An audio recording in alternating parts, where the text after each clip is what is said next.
మనసు రాయి చేసుకునే అవకాశం కూడా లేకుండా నేనుంటే మర్యాదగా ఉండదని నా బెస్ట్ ఫ్రెండ్ సంజనాని నాకు వార్నింగ్ ఇచ్చాక ఇక్కడ ఎలా ఉండగలను?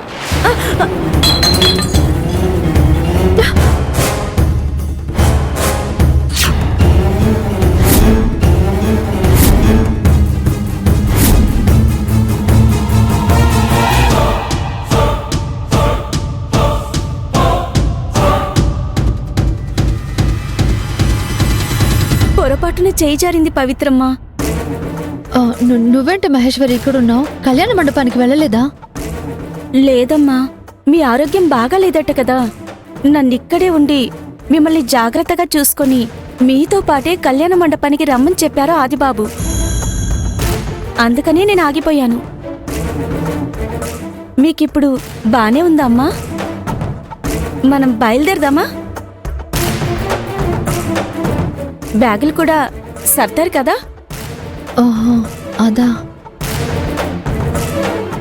వీళ్ళ మాటలు నేను విన్నానని ప్రస్తుతానికి పవిత్రమ్మకు తెలియకపోవడమే మంచిది. మేము తర్వాత వస్తాం. ముందు నువ్వు వెళ్ళు మహేశ్వరి. పర్లేదమ్మా, మిమ్మల్ని చూసుకోవాలి కదా. నేను కూడా మీతో పాటే వస్తాను. నన్ను చూసుకోవడానికి నానమ్మ ఉంది, తోడుగా తాతయ్య కూడా ఉన్నారు.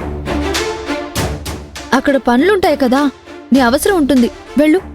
మిమ్మల్ని తీసుకెళ్లకుండా వెళ్తే ఆదిబాబు తిడతారమ్మా. మహేశ్వరి ఇక్కడ ఉంటే మేం వెళ్ళడానికి అవ్వదు. గట్టిగా చెప్తే వింటుందేమో. నాకిక్కడ ఎలాంటి ఇబ్బంది లేదు అంటుంటే నీకు అర్థం కావట్లేదా మహేశ్వరి? ఆదికి నేను చెప్తానులే, ముందు నువ్వు వెళ్ళు. మేము కొద్దిసేపు ఆగాక బయలుదేరుతాం. నేను వెళ్ళి పవిత్రమ్మ వాళ్ళు వెళ్ళిపోతున్నారన్న విషయం ఆదిబాబుకి చెప్పాలి. సరేనమ్మా, వెళ్తాను.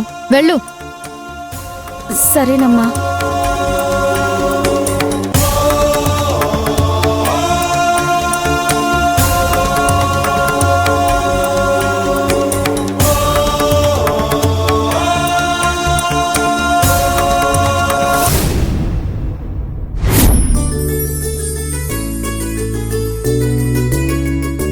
నమస్కారం అండి. బాగున్నామండి.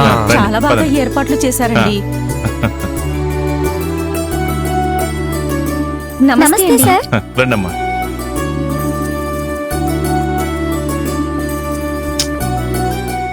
పవిత్ర వాళ్ళేంటి ఇంకా రాలేదు? అన్నయ్య, నీ రూమ్ తాళం ఇవ్వు. క్యాటరింగ్ వాళ్ళకి ఒక 2 లక్షలు ఇవ్వాలట. ఇవ్వు. తీసుకెళ్ళు. సీతమ్మా, పవిత్ర వాళ్ళు బయలుదేరారమ్మా? ఫోన్ చేసి కనుక్కున్నావా? అయ్యో, ఈ హడావిడిలో పడి నేను ఫోన్ చేయడమే మర్చిపోయానన్నయ్య. నాకు తెలిసి వాళ్ళు బయలుదేరే ఉంటారు. తను హెల్త్ డిస్టర్బ్ అయిందని చెప్పింది కదమ్మా. ఇప్పుడు ఎలా ఉందో ఏంటో. ఇక్కడికే రమ్మని ఫోన్ చేసి చెప్పమ్మా. కావాలంటే కారు పంపు, వచ్చి ఇక్కడే రెస్ట్ తీసుకుంటుంది.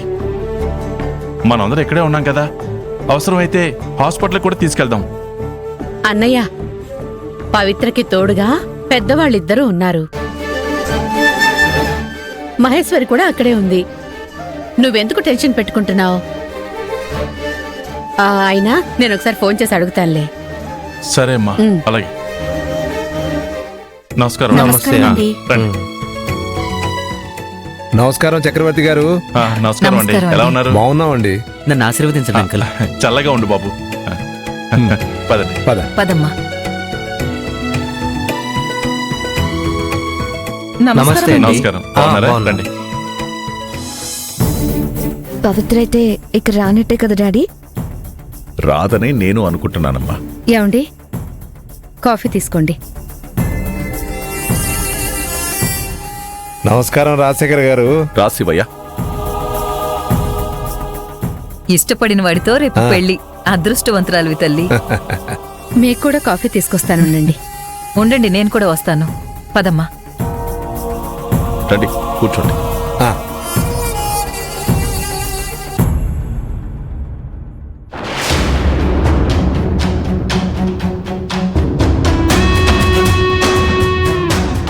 దేవా, దేనికోసం వెతుకుతున్నట్టున్నావు?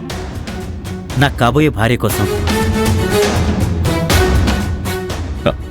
ఇంకా రాలేదు, ఇంటి దగ్గర ఉంది.